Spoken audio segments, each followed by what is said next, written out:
Қайырлы күн достар, бүгін сіздермен өте дамды салат дайындаймыз. Алдымен жұмыртқаға шым тұз салып араластырып, қызып тұрған табаға май жағып, жұмыртқамызды 2 немесе 3 бөлікке бөле отыра видеодағыдай қуырып аламыз.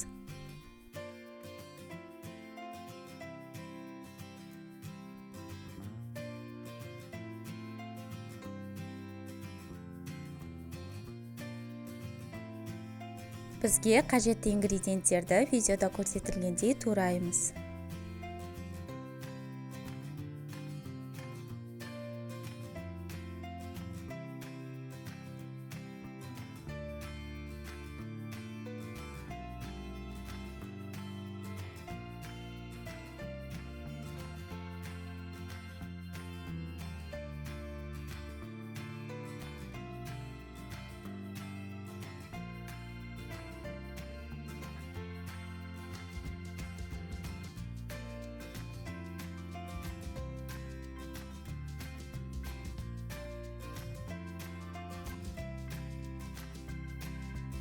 Барлығын бір табаға салып, соңына майонезді қосып араластырамыз.